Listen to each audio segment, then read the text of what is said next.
2025년 2월 15일 토요일 날마다 솟는 샘물 말씀 묵상입니다. 오늘은 하나님의 말씀에 믿음으로 반응하라 라는 제목의 말씀으로 마가복음 4장 10절에서 20절 말씀 함께 묵상해 보겠습니다. 예수께서 홀로 계실 때에 함께 한 사람들이 12제자와 더불어 그 비유들에 대하여 물으니 이르시되 하나님 나라의 비밀을 너희에게는 주었으나 외인에게는 모든 것을 비유로 하나니 이는 그들로 보기는 보아도 알지 못하며 듣기는 들어도 깨닫지 못하게 하여 돌이켜 죄사함을 얻지 못하게 하려 함이라 하시고 또 이르시되 너희가 이 비유를 알지 못할진대 어떻게 모든 비유를 알겠느냐.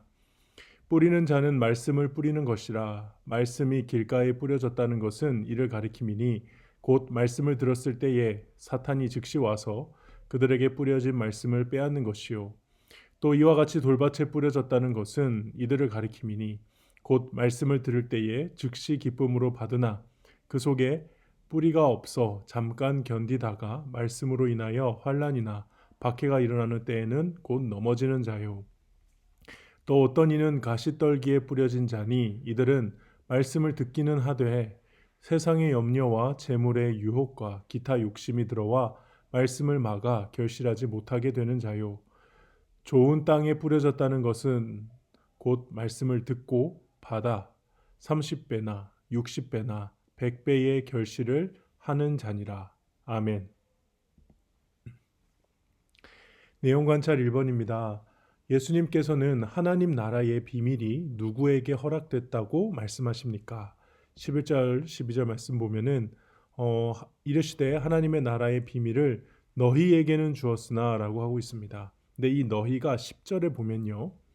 12제자들과 함께 예수님께 비유에 대해서 물어온 사람들을 말하는 겁니다. 그러니까 흔히 12제자가 물어봤다라고도 생각할 수 있지만은 그것도 맞는 말이고요. 근데 거기에는 12명의 제자만 있었던 것이 아니고요. 예수님의 말씀을 들었는데 똑같이 비유를 못 알아듣고 제자들과 함께 찾아와서 그 비유의 의미를 알고자 예수님께 나아온 사람들, 이들이 너희라는 것입니다. 그러니까 단순히 제자들만 얘기하는 것이 아니라는 점 되게 주목하셔야 되고요. 12절 말씀에 보면은 이는 그들로 보기는 보아도 알지 못하며 듣기는 들어도 깨닫지 못하게 하여 라면서 이렇게 말씀이 있잖아요. 이 말씀은 이사야 6장 9절에서 10절 말씀을 인용한 겁니다. 그 말씀은 당시 이스라엘이 하나님을 계속해서 거부하는, 당시 유다 백성들이 하나님을 거부하는 그런 완악함을 강조하고 폭로하고 이렇게 드러내기 위해서, 거기에 대한 심판의 메시지를 전하기 위해서 하나님께서 말씀하신 것이죠. 정말 그들이 못 알아들었으면 좋겠다 이 말이 아니고요. 심판의 말씀인 겁니다. 그만큼 그들이 완악한 상태다. 그래서 당시 유다 백성들이 하나님을 거부했던 것과 지금 예수님을 거부하는 것이 같은 상태임을 보여주시기 위해서 예수님이 이렇게 말씀을 하신 것입니다. 내용 관찰 2번입니다. 좋은 땅에 뿌려진 말씀의 씨앗은 어떤 결과를 낳습니까? 20절에 보니까 30배나 60배나 100배의 결실을 하는 자니라. 당연히 씨앗이 그 땅에 제대로 뿌려졌다면, 그리고 그 땅이 좋은 땅이라면 시간이 흘렀을 때 그것은 당연히 열매를 맺을 뿌리가 나고 줄기가 나고 가지가 나고 그 가지에서 열매가 맺을 것이다. 그리고 열매는 그 씨앗에 30배, 60배, 100배나 되는 수많은 과실을 맺게 될 것이다. 그렇게 말씀하고 있죠. 저는 개인적으로 여기서 주목해야 될 점이 있다고 생각하는데요. 바로 아무리 좋은 땅이라 할지라도 하루아침에 열매를 맺지는 않는다는 겁니다. 적어도 말씀을 받는 순간, 그 씨앗이 땅에 떨어진 순간은 앞서 얘기했던 다른 그 돌밭이나 길가나 가시덤불이나 다 차이가 없을 거예요. 바로 씨앗이 떨어졌다고 해서 그곳에서 그 뿌리가 생기고 줄기가 자라나는 것은 아니지 않습니까? 근데 시간이 흐르면 반드시 좋은 땅에서 열매를 맺게 될 것이다.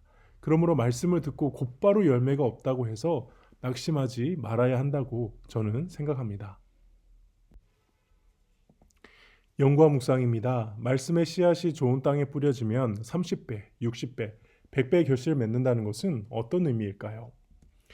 저는 이 20절에 말씀을 듣고 이 받아라는 단어에 좀 집중해서 묵상해 봤는데요. 이 받는다라는 표현은요, 그냥 이렇게 내가 말씀을 손을 내밀어서 이렇게 받는다 그런 의미도 있겠지만 인정한다 그리고 환영한다라는 의미가 있습니다. 그러니까 말씀을 인정해야 되고요, 환영해야 됩니다. 그리고 이 똑같은 말씀에 대해서 마태복음은 말씀을 듣고 깨닫는다라고 얘기하고 있고요. 누가복음은 말씀을 듣고 지킨다라고 하고 있습니다. 그래서 저는 결실을 맺는다는 것, 이것은 결국 하나님의 말씀을 환영하고 인정하고 받아들이며 깨닫고 또 지키기 위해서 인내하는 것, 이것이 바로 결실을 맺는 것이다. 저는 그렇게 생각합니다. 느낀 점입니다. 하나님의 말씀을 믿음으로 받아들여 순종하면 인격과 삶이 변화돼 풍성한 열매를 맺는다는 이 사실에서 무엇을 느낍니까? 저는 이런 묵상을 좀 했는데요. 많은 사람들이 성경을 읽고 또 설교를 듣고 또 여러 가지 교회에서 하는 양육 훈련을 받는 것에 좀 이제는 의문을 많이 품습니다. 왜냐하면 그런 것들을 다 했더니 정말 삶이 변화돼야 되는데 변화되지 않는다는 것이죠. 그래서 어차피 변화되지도 않을 거 뭐 해서 뭐 하냐 뭐 이런 식으로 이제 회의감을 드러내시는 분들이 많이 있습니다. 근데 저는 오히려 반문을 하고 싶습니다. 정말 충분하게 성경을 읽었을까? 또 정말 충분하게 설교를 듣고 양육 훈련을 받았는가? 내 삶의 24시간 중에 과연 우리는 몇 시간을 말씀의 씨앗이 내 마음밭에 뿌려지도록 충분히 투자하고 있는가? 이 반성경적 세상 문화를 즐기는 그 시간들과 비교해서 성경이 내 삶에 얼마나 차지하고 있는가? 만약에 여기에 대한 질문을 먼저 분명하게 해야 한다면, 만약에 이렇게 한다면, 저는 이 답이 좀 달라지지 않을까 그런 생각이 듭니다. 그러고 보니 전 이렇게 삶을 돌아보니까 정말 열매 맺기 힘든 말씀의 열매를 맺기 힘든 시기에 우리는 신앙생활을 하고 있는 것 같습니다. 왜냐하면요, 너무나 재밌는 것이 많습니다. 참 주위를 둘러보면 어쩜 이렇게 재밌는 것들이 많은지요. 이게 나쁜 건 아니지만 내 삶의 말씀의 비중을 밀어내기에는 충분히 자극적이고 또 중독도 되고 막 그런 즐거움들이 많이 있습니다. 그래서 우리가 이 말씀의 열매를 이게 과실을 맺고 살고자 한다면 정말 치열하게 말씀을 붙들지 않으면은 우리는 하루도 자신이 없다 이렇게 생각이 듭니다. 결단과 적용입니다. 내게 말씀의 씨앗이 뿌려져 인격과 삶의 풍성한 열매를 경험한 적이 언제입니까? 저는 개인적으로 목회자로서 설교 사역을 좀 다시 돌아봤는데요. 설교를 하기 위해서는 어쩔 수 없이 성경과 주석을 붙들고 두세 시간씩 이렇게 공부도 하고 묵상도 하고 기도도 할 때가 많습니다. 어쩔 수 없이 해야 돼요. 설교가 잡히면 무조건 해야 되는 거죠. 근데 어떻게 보면 일로서 하는 건데 저는 이 일로서 하는 이 일조차도 돌이켜보면 얼마나 나에게 영적으로 유익을 주었는지 깨닫게 됩니다. 그 시간에 이제 특별한 영적인 깨달음도 있을 거지만 보통은 없을 때도 많거든요. 계속 치열하게 공부하고 구절들을 찾아보고 대조해보고 주석들을 보면서 비교하고 그러는데 근데 그만큼 쓸데없는 시간을 낭비하지 않기 때문에 이게 나한테 정말 유익하더라고요. 그리고 작은 깨달음이지만은 그 작은 깨달음을 계속 묵상해 보면서 많은 시간 하나님의 말씀을 곱씹어보고 되새겨보고 내가 이걸 어떻게 실천할 수 있을까를 고민하는 그 모든 시간들이 자연스럽게 많아질 수밖에 없죠. 억지로라도 설교를 해야 하니까. 그래서 그런 생각을 많이 했습니다. 우리 성도님들이 어떻게 보면은 목회자들이 설교를 준비하는 마음으로 성경을 읽듯이 읽으시면은 유익하지 않을까, 더 유익하지 않을까. 정말 그 정도로 사실은 성경을 사모하고 말씀으로 훈련받으려고 몸부림쳐야 이 열매들이 나오지 않을까. 그냥 일주일에 뭐 성경 몇 시간 몇 분 이렇게 조금 읽고 막 깨달음 좀 있다고 해서 그게 삶으로 이어지는 게 사실 너무 어렵지 않습니까? 어떻게 보면 이거는 성령께서 물론 하셔야 되는 일이지만 성령께서 우리 가운데 역사하는 일이지만 우리 삶에 충분한 시간에 말씀을 위한 시간이 확보되는 게 일단 먼저가 아닐까. 그런 이런저런 묵상과 생각을 좀 해보았습니다. 그렇게 됐을 때 제 삶에 좀 어떤 인격적인 열매나 이런 걸 돌이켜 보면은 그 덕이 다 크다는 거죠. 음, 정말 뭔가 대단한 하나님이 부어주시는 성령의 능력으로 내가 확 변하거나 막 그런 것보다는 목회자이기 때문에 꾸준히 성경을 봐야 되고, 목회자이기 때문에 설교 준비하는 가운데 계속 말씀과 가까이 하는 그 시간들이 저를 지켜주었고, 저를 변화시켜 주었고, 성장시켜 주었다. 이걸 이제 깨닫게 되었다는 것입니다. 최근 하나님께서 내게 주신 말씀에 믿음으로 반응해 변화하기 위해 무엇을 실천하겠습니까? 이런 묵상에 따르면 아무래도 설교 준비하는 시간을 더 소중히 여겨야겠죠. 이걸 일하는 시간일 뿐만 아니라, 목사니까 일하는 시간이잖아요. 근데 일하는 시간일 뿐만 아니라 오히려 나의 영혼을 위한 시간이다. 저는 이 큐티를 영상을 준비하는 이 시간들도 너무 감사해요.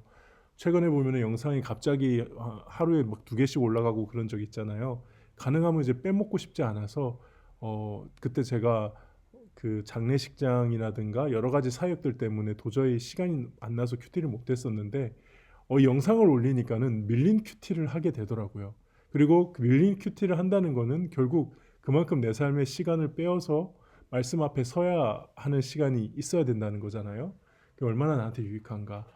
그런 면에서 이렇게 좀 외적인 장치를 계속 만들어 가야겠다. 내가 말씀에 매일 수밖에 없는, 말씀과 동행할 수밖에 없는 그런 장치들을 더 만들어 가야 하지 않을까? 뭐 이런저런 생각들을 했습니다. 네, 오늘 묵상은 여기까지입니다. 오늘 좀 약간 흥분해서 이렇게 있지도 않는 말들을 좀 많이 했는데 양해 부탁드리겠고요. 네, 오늘 하루도 주님 안에서 말씀을 붙들고 살아가는 저와 여러분 되기를 소망합니다. 기도하겠습니다. 하나님 아버지, 그렇습니다. 주님의 말씀은 언제나 생명을 탄생시키는 정말 그 능력이 있는 말씀입니다. 말씀은 변한 적이 없습니다. 그럼에도 불구하고 그 말씀을 받는 우리의 마음밭이 문제입니다.